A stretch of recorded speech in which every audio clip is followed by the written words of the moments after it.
Yo guys, welcome back to another podcast. I'm Maverick Cash. And I'm Jess. Today we're going to be going over different diets. So what is going to be included in this podcast is the paleo diet, keto diet, intermittent fasting, and the Mediterranean diet. Yeah, and then at the end we're going to slightly touch on what we think are the best aspects of these diets and what we personally think is the healthiest diet for you today. And what we would go on ourselves. Yeah, so without further ado, let's get into it. So to start off with, we're going to be talking about the keto diet. Many of you might have heard of this diet before. It's a very popular diet. The diet kind of includes majority of fat. So I believe it's 70 to 80% fat in this diet, which is an enormous amount of fat to be consuming. And then 15% of protein and 5% of carbs or lower. Can I just say it is freezing in this garage? Yeah, so we're currently filming in a garage. We do apologise for the car sounds going past, but it is a really cold today in the UK. So We've got the fire on, but it's not really making it much warmer right now. So if you hear us like just, you'll breath, know. You can tell by our breath as well because there's smoke coming out of it. But yeah. Anyway. And before we start this podcast, I'm just going to say that we are not professionals. We have just done a research on this. We're not scientists. We've just done research. And this is our overall opinion on it. How does keto work, Jess?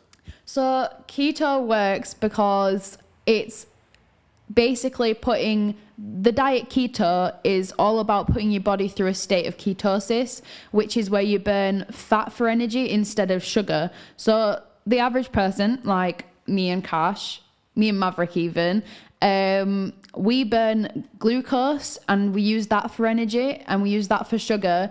But when you're going through the keto diet, because you have such low sugar intake, e.g. carbohydrate intake, you're not going to be able to store that, and it's going to send your body into shock, and your body's going to be like, wow, we're not getting enough energy from sugar, so we're going to have to change our energy source. And what is the diet made up of? Fat. So you're going to start burning fat for energy instead of sugar. And by doing this, your insulin levels stay down and you're not going to be storing fat. Well, I'm going to put that in quotes, but you're not going to be storing fat because your insulin levels will not really go up. So yeah, that is how keto works. And for ketosis to actually happen in your body, you have to be having less than 50 carbs.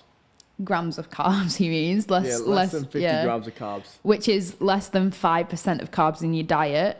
And that's really impossible to do nowadays because majority of our diet is carbs, whether that's such a beige diet like just eating bread, your McDonald's, your fries, like beige foods, they're all really bad carbs. Not bad carbs, but they're very nutrient deficient carbs. And then it's also, the keto diet knocks out your complex carbs, which are the carbs that are the most beneficial for you, which is your like vegetables, fruits, legumes, nuts. Like they're really, well, nuts are more fats, but they're really healthy carbs, and this diet completely cuts them out. So if you think about it, it's really impossible actually to have less than 5% carbs. So keto is a really hard diet and it's very restrictive, and in a long way, that is how it works. Yeah. And who is the keto diet meant for? That's a really good question. So the keto diet was originally founded in 1920. So it has been around for quite a while now. And it was made for kids with epilepsy who had seizures and struggled with it. And it was discovered and created to see if it would stop seizures and stop or reduce them from happening to help kids with epilepsy. But over the last couple of years, like in the 1960s and the 2000s, it's come back as a fad diet and a trend that people think is going to magically make them lose weight by eating a really fatty diet, which... I know so many people on this diet at the moment, and I don't think it's working. I really don't think it is made for someone who's trying to lose weight. I think it's a good diet for weaning off of like an unhealthy diet that's just more carbs and fat. Like for people who struggle with obesity, I think it's a good starting point to help them wean off. And because a lot of Go on. I think it's good for people losing weight, but you've got to stick to it, and you've got to stick to your diet plan. Yeah, If you don't stick to it, it's not going to work. From the research I've done, I really don't think the majority of people that lose weight from the keto diet lose it because of ketosis. I believe they lose it because when you're doing the keto diet, you're restricting yourself from all those carbs. And a lot of people mainly focus on not eating carbohydrates. Therefore, their calorie intake throughout the day is a lot less. And they lose the weight through that instead of, actually entering ketosis where you're eating mainly all fats. A lot of people focus on low carbs and don't focus on eating high enough amount of fat to even be successful at ketosis. Most of the time they eat loads of protein and they don't really focus on the fat. But the thing is, if you eat loads of protein when you're trying to be successful at the keto diet, eating a lot of protein, your body can't handle it and it can't process it because there's nowhere that protein is stored. It gets turned into things, but it can't be stored, whereas fat and carbs can. So your body actually turns that protein into carbohydrates and completely eradicates what you were trying to do in the first place, which was lose weight from being in ketosis, which is really impossible. And that's a really complicated way of explaining it, but I hope you understand what I'm trying to say. Wait, so it turns protein into carbs if you eat too much protein? Yeah, so your body can only handle a certain amount of protein at a time, and if you exceed your limits of protein, it will actually store the protein as carbohydrates. Not all of it, but what it can't comprehend, it will turn into carbohydrates, which therefore, even if you aren't eating any carbs at all and you're just eating protein and fat sources, if you're eating too much protein and not enough fat, you won't be in ketosis, is what I'm trying to say. So overall, the keto diet is really hard to actually be successful at. You can say you're losing weight from the keto diet, but in reality, you're not losing weight from keto. You're losing weight from a lower calorie intake because you're focusing on less carbs and stuff. So what would you say are the pros and cons are?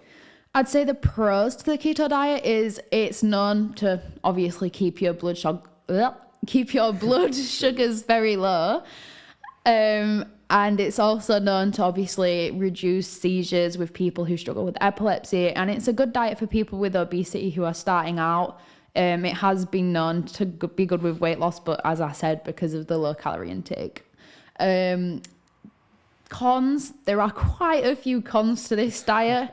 There's the keto flu, keto breath, which Cash likes to bring up a lot. The keto breath is obviously... It's actually a sign that you're doing it right. It's working. Yeah, so 2 weeks into ketosis, if you're successful at it, you should get really bad breath and really bad smelling breath that's really hard to get rid of. And that's a sign that you're in ketosis and you're burning fat for energy. But I don't think anyone wants bad breath, if I'm being honest. I won't want bad breath. No, not a great thing. And then keto flu is basically feeling feeling nauseous and feeling ill and under the weather and just not having a lot of energy. How long can that expect to last for? Well, it usually comes on after a week of being in ketosis. And it's because you're not giving your body the right nutrition. And it's because your body's under hit with this shock of changing your energy stores. It needs to adapt to the new way of eating. So you will feel down for a little bit if you're on keto. And then also the other cons are obviously eating a high fat diet. You're going to have a lot of cholesterol. You're going to really not be very healthy in taking in that much fat, eating 70 to 8% fat as your daily intake of food. That's not good for you. In no world is a high fat diet going to be good for you. It's going to raise chances of inflammation in your intestines, which obviously leads to further chronic illnesses like cancer, like Alzheimer's. Altogether, it's just, I think the cons really do outweigh the pros with the keto diet. So would you do this diet or recommend doing this diet to anyone, or would you do it yourself? I wouldn't recommend doing this diet. If your goal is to lose weight, there are other ways to do it. Keto is not the way to do it. It's just, I think it's what people have created or told themselves is a good diet so they can keep eating large amounts of fat, if I'm being completely honest with you. I think there's not one diet that everyone there's not one diet that everybody could do that's going to work for them. I think different diets work for different people. What do you Yeah. think about that? No, yeah, I really agree. I think everything works for different people. And obviously, the keto diet has been scientifically proven effective for people who struggle with epilepsy. But like I said, if you don't struggle with epilepsy, why are you doing this diet? It's just, I'll put my hands up and say, yeah, if you struggle with obesity, then it's a good diet to start your weight loss journey, but I wouldn't pursue it for a long time. No. Anyway, on to the next. Moving on to the paleo diet. So the paleo diet, or the paleo diet, is a diet that the early humans used to use in the Stone Age / caveman era, 10,000 years ago, thousands and thousands of years ago, before small-scale farming existed, eliminating dairy and processed foods. It used to be way harder to catch food and cook food, eat food, everything. But they had to use their own vegetables, and this diet consists of meat, fish, vegetables, and fruits. So overall, I think it sounds like a healthy diet, but is it? That's really interesting. So this is a very high protein diet. Well, yeah, it's high in protein and low in carbs, so that's what makes it reasonably good for losing weight. So when you say protein, I know a lot of modern day food protein sources are processed. Are they allowed in this diet or? Well, people doing the paleo diet in this day and age obviously do have meats that are processed, because that is pretty much this day and age's thing, you know, processed foods. It's just easier to get and it's cheap. You don't actually have to go out and hunt for your food, you know. In the Stone Age, they used to catch their prey and just bash them over the head with like rocks and use spears and stuff like They'd that. expend a lot of energy getting their food source, yeah. And usually they wouldn't come back with anything, so they'd have to eat other foods like vegetables they've grown in their garden. Yeah. Well, I say garden, did cavemen have gardens? I don't know. That's a good question. So going along with the paleo diet, who is it meant for? And like, would it be good for people nowadays? Well, I think it is meant for people who obviously want to lose weight, but more to the fact people who want to build muscle. As it being high protein and low carb diet, it is quite good for bodybuilders. So if you're trying to build muscle, I wouldn't recommend this diet. I'll tell you why in a bit, but this is a good diet for building muscle because protein is the building block of muscle is protein, is what I'm trying to say. Well, yeah, muscle's made through a reaction called protein synthesis, and obviously you need protein in that. Yeah. Okay. But anyway, in the first week of your diet, the paleo diet, you can expect your body to detox. That's completely normal, and by detox, I mean it flushes out all the bad things, and your body's just adapting to a new way of eating and a new diet, so you just need to let your body adjust to this. So on the paleo diet, you're supposed to eat 3 meals a day, which is, I think, quite usual with most diets, 3 meals a day, but the paleo diet is very filling, so you're not going to be snacking on things. But if you do snack on the paleo diet and you are still hungry after your meals, there's 3 snacks that people commonly go to feed their hunger. And stay in the diet requirements. Yeah, and stay in the diet. Like they won't indulge in junk food like most people do nowadays. Because that wasn't accessible back then. No, it wasn't accessible, but people eat things like baby carrots and hard-boiled eggs. Baby carrots hold all the nutrients and vitamins most of the nutrients and vitamins that your body needs and functions with. One vitamin that the paleo diet does lack in is vitamin D, and you need your vitamin D for your bones to stay healthy. So Cash, this diet is very obviously meat and vegetable orientated. So I've kind of gathered that you're not allowed dairy on this diet, including processed meats. Like they're the 2 things you have to exclude. Well, they didn't have access to dairy foods back then, so you can't really have that. This diet is only foods that was eaten back then. Right. Okay. So we're talking thousands and thousands of years ago here. Yeah, like caveman era, bro. So I'm guessing some places might still use this diet, like obviously very restricted islands and stuff, like tribal islands. I'm guessing they still use the paleo diet.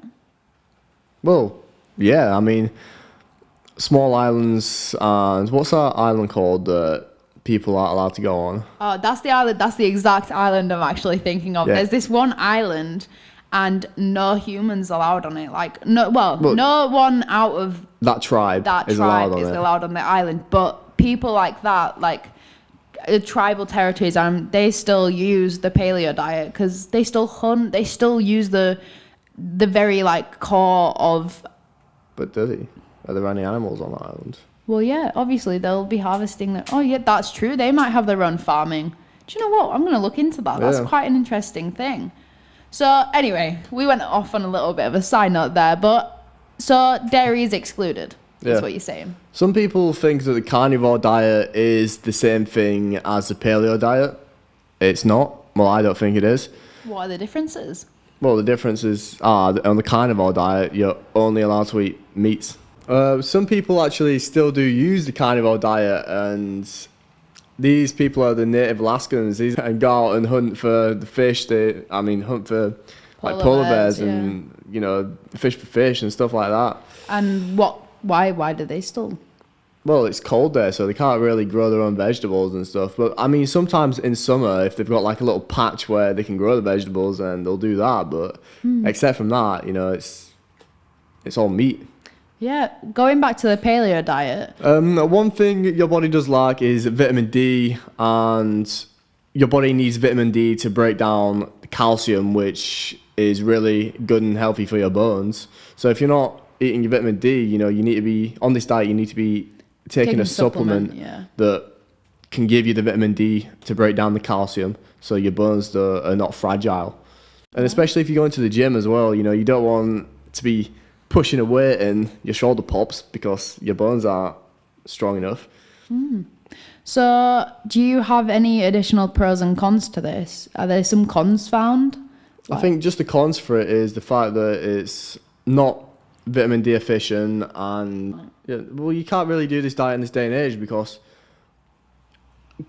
you cannot go and hunt for food. I mean, you can go hunt for food, but It's illegal because it's someone else's animal. yeah, it's someone else's property, animal, whatever. You can't really go out and think, Harvest the your next own cow I see, I'm feed, gonna yeah. kill and eat it. It don't work like that 'cause that's a farmer's cow. It has to Yeah. be. Well, some people around the world, I'm sure, still do it, but very few people. So if you're gonna do the paleo diet like the Stone Age, It's people, quite impossible. it's quite impossible. It's not. You're not gonna be Yeah. able to do it. Wow, that's a very interesting diet. I've not really heard of that one before. Yeah, I mean, I wouldn't really recommend it, to be honest. It sounds good. Like the keto diet, it sounds like, wow, Yeah. I want to do that diet if it's going to give me what I want. But But overall, I don't think it's the healthiest. yeah, okay. That's the second diet completed. What we're going to be talking about next? So the next diet is actually one of my favorite. I wouldn't even call it a diet. It's one of my favorites. It's intermittent fasting, also known as IF. So intermittent fasting is basically where you don't eat, you avoid food for a certain amount of time or a certain amount of hours in a certain period. And by doing this, it actually has many, many benefits, like a massive majority amount of benefits.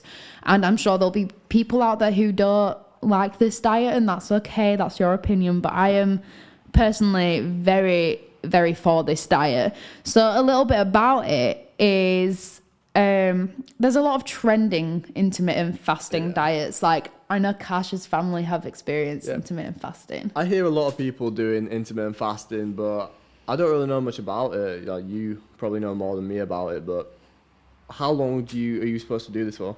So there's different types of intermittent fasting. So a lot of people do the 5-2 intermittent fasting, which is where you eat 5 days just like normal, whatever you want, whenever, trying to avoid eating late at night. Like that's unhealthy for you anyway, but that is what you try to do. And then for 2 days, like I think most people do it at the weekend, they eat less than 500 calories a day, which Obviously, disclaimer, if you've ever struggled with an eating disorder or you're pregnant or breastfeeding or, have ever struggled with food, I wouldn't suggest this because that's not healthy at all. 500 calories a day. Yeah, 500 calories That's like a day. Breakfast. Less than breakfast. That's like 4 Weetabix and milk. Like, that's all day. crazy. Surely your body can't survive off that. Exactly. So I wouldn't suggest this diet. Well, 5-2 intermittent fasting to anyone who's pregnant, breastfeeding, or struggles with eating disorders, unless you speak to a doctor. But I wouldn't suggest it. And other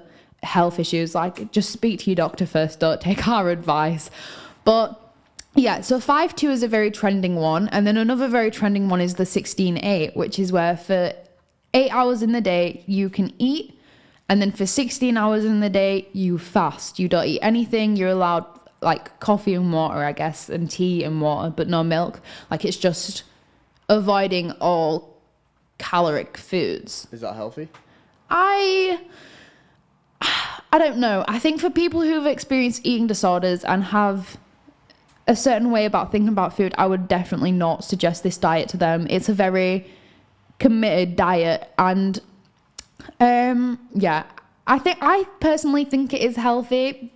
Maybe not the 5-2, I don't think that's healthy, but the 16-8, giving your body a rest from food is really healthy, and it's actually shown to stop chronic illnesses. It's shown a lot of things. Well, I think the best thing you can do really is stop eating at a certain time and start eating at a certain time. I think start eating at 9 in the morning, like breakfast, and stop eating at 7. Don't eat out of them times. Yeah, exactly. So even like your normal opinion, you do fast during the night, and your body needs to fast rest from intaking food, because if you think about it, your body needs a rest from your sugar levels being so high. Like, high sugar levels, obviously a lot of people already know this, they lead to further illnesses and chronic diseases. And if you don't give your body a break, so like, let's say the NHS say that you're meant to eat 3 meals a day. So that is suggested because eating 3 meals a day of a normal portion, not overeating, not undereating, a normal portion, your body gets 3 points where your sugar levels will go up. And then it has hours to break down and bring those sugar levels back down to normal. And so it reduces your risk of chronic illnesses if you eat a normal way. But by intermittent fasting, you're increasing that time. So your insulin levels are going to go so far down. They actually do like the reverse. So instead of storing fat, they'll break into your fat and start taking energy that you've stored away. And obviously, it's an amazing thing if you want to lose weight. I wouldn't suggest starving yourself. I mean, like, doing the 5-2, I don't really agree with the 5-2. I agree with 16-8 or even like 18-6 if you're really trying to lose the weight. But yeah, I wouldn't expend going over 18 hours of not eating. Like, that's just really not good for you. And you will put the weight back on even more if your sole goal is weight loss. Yeah. There's also another thing that can kind of prevent chronic illnesses, and it's the way you eat your food. And I learned this yesterday, actually, but put the knife and fork down in between bites, because how fast you eat can determine How much you eat, like? Well, a lot of factors in your body, like, how much you eat. If you eat it quicker, you're going to be able to eat more food, you're consuming more calories. Your body's not going to know it's full by so the time you've finished eating. Your body needs to process what you've eaten, so just put the knife and fork down. That's a really good tip. And that kind of also feeds into intermittent fasting. Like, it's also being really wary about what you're eating and what you're doing. So I've kind of explained how it works by extending the period of time where your body has a rest from eating. Obviously, the insulin goes down so far down that it obviously has the health benefits of, it actually is known to elongate life. It's known to make you live longer by fasting. And when I say fasting, everyone thinks like starving yourself. It's not. I'm not in any way promoting starving yourself. That is so bad for you. And like that can create diseases by itself. Starve yourself. It can also prevent you aging, fasting can as well. Yeah, exactly. So it has its benefits, but I'm not saying starve yourself at all. So another thing about fasting, so going on to what we said about it, like preventing aging, so it doesn't stop you from aging in a miraculous way. It's not magic, but it can slow it down because it puts your body under stress. So when you don't eat for that period of time, and if you elongate that period of time to like 18 hours, 16 hours, like your body is going to be so low in body, like blood sugar, your cells are going to go under a little bit of mild stress. And having that stress every day, it's not big stress, it's just little stress. And having that, your cells go through that stress. If your body ever counteracts a disease or an illness, because your body's so used to having your cells under stress, it knows how to fight it off and help it. So that way it can elongate your life from like preventing illnesses, because your body knows how to handle stress and how to do it better because of intermittent fasting. And I just think that's crazy. Like, that's so insane. Yeah. If you're doing a fast which is 16-8, yeah, still do your exercise like normal. But if you're doing a bigger one like 18 to 6, or let's say you're doing 20 to 4, like, I mean, that is in 20 hours of fasting is crazy. Yeah, but I wouldn't suggest exercising. You've got to be careful when doing fasting like that for those hours, because it might look like you're losing weight rapidly because you are, because you're not eating anything. But in the long run, when you start eating food again, you're going to pile it all back on way quicker than you would have, let's say, if you was losing 1 pound a week. Yeah. Well, yeah, it is.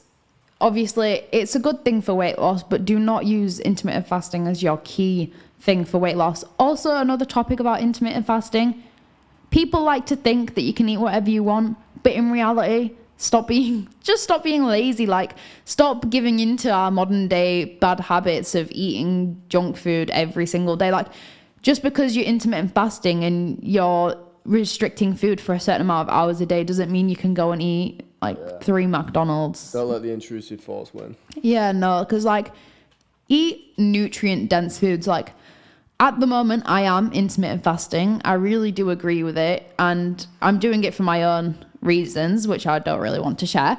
But like, when I do eat, I do try and eat very nutritious foods, like getting in like salmon, fatty fishes. I'm eating all my beans, all my legumes, salads. I do occasionally have the cheeky chocolate. Like, I'm human, it's normal. But I do try and stay quite healthy on it. If you're going to eat chocolate, it should be really dark chocolate as well, because that's the healthiest chocolate for you. Dark chocolate over 80% is actually known to be a brain food. So it actually feeds your brain's hormones and is really good for like cell regeneration and stuff. It's really good for you. Oh, cocoa chocolate. Cocoa chocolate, cocoa. It's the same thing. Chocolate. So yeah, that's cocoa chocolate's when it's higher percent in cocoa, basically. So like 80%. Yeah, it's better for you. We was in the Caribbean a few weeks ago. Yes, we were. We actually bought some cocoa, yeah. If we wanted to, we could make a little chocolate bar out of the cocoa we've got. But we're definitely going to try it. We might try it on the next podcast. Yeah, we might even, as a little starter. Yeah.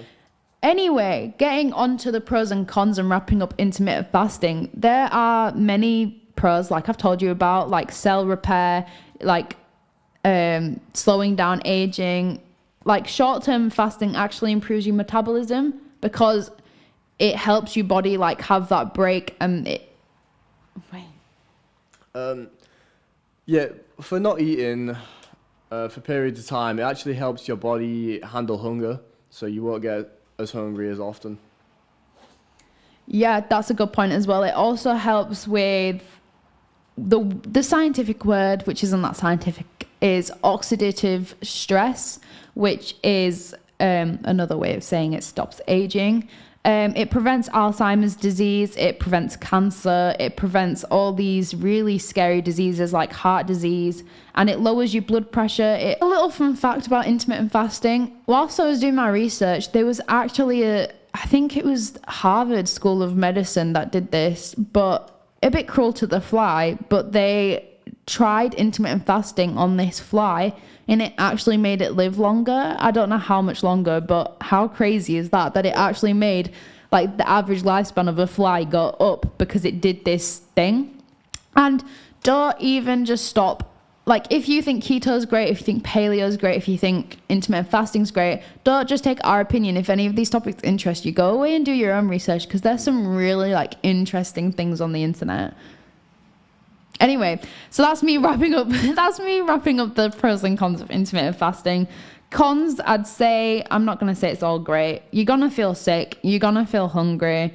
Depending on what length of fasting period, obviously you're going to lack the energy. You're going to feel more tired.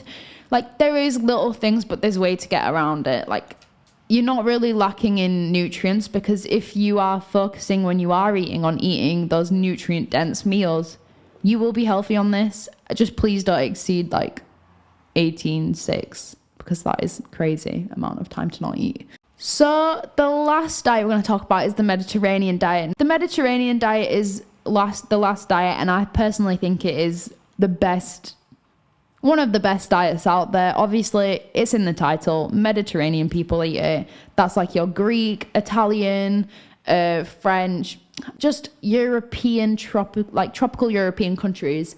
And it mainly consists of, it's very little meat, high in fish, like vegetables, legumes, grain, whole meal grains. And I don't know if you've ever been on holiday or if you even live in a Mediterranean country, but their food and their plates are absolutely incredible. And it's very much high in olive oil as well. We were listening to a podcast, wasn't we, Cash? And they were making a joke how you can class yourself as eating a Mediterranean diet if you drink a glass of olive oil before bed. Nice. Yeah. Olive oil has really good health benefits. Like, our boy with everything, but it is really good for you. When really it's good. cooked. Yeah, it's really good to sprinkle a bit of olive oil on pretty much everything you eat. Yeah, cold olive oil, that is. Like, if you burn olive oil and heat it up to a certain point, it turns into kind of a bad oil, but cold olive oil is really good for you. But the Mediterranean diet is basically, they kind of grow it themselves. They kind of get it from, they don't do much international food swapping. I'm gonna put that into a better way of saying it. Like, they don't exchange that many foods. Like, a lot of Greek islands grow their own foods. They have their own food sources. They catch their own fish. It's all very environment friendly. Therefore, obviously, the food is going to be better in which they're consuming. High oily fishes are always going to be good for you. Every single fish except tuna and swordfish, you want to be eating as much as possible, because they've just got so much nutrition in them. The only things you're really avoiding are your like beige carbohydrates that aren't whole grain, high sugar carbohydrates, and then meats. I mean, they do eat meats, but it's usually they usually eat meats as how UK and US people would eat olives, as like one or two on the side, like very minimal. That's how they eat meat. So yeah, they usually use their livestock for like dairy.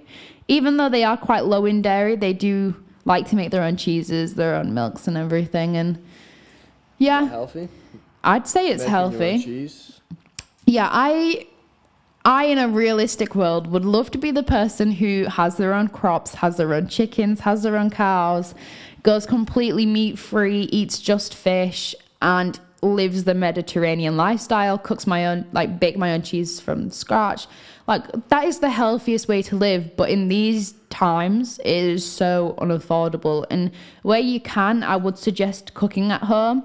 Like, that's the healthy part about this Mediterranean diet. It's all founded locally and it's all cooked from home. It's not processed. It's not like bulk store-bought. It's not all the junk food that you get in the shops nowadays. Yeah, and like in the Mediterranean, because it's all locally sourced, it isn't pumped with loads of like pesticides and chemicals and junk that we don't need. Like there's such a difference between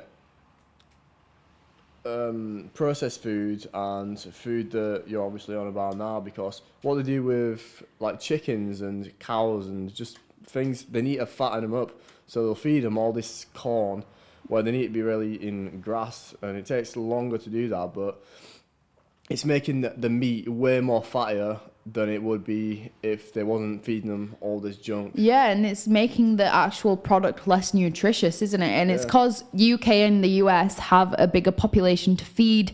They are more, they want the money basically. So they're going to pump as much as they can out of what they've got. Whereas the Mediterranean, it's all very wholesome and nice and warm. And they treat their animals very... Maybe not in all places, but in the places I'm picturing and I've researched, they treat the animals very respectful. It's just the Mediterranean diet is being wholesome, like just doing it all yourself, basically. DIY diet is what it should be called. Like, it's just all, they do it themselves. And yeah, in the real world, if you can afford to do this, do it.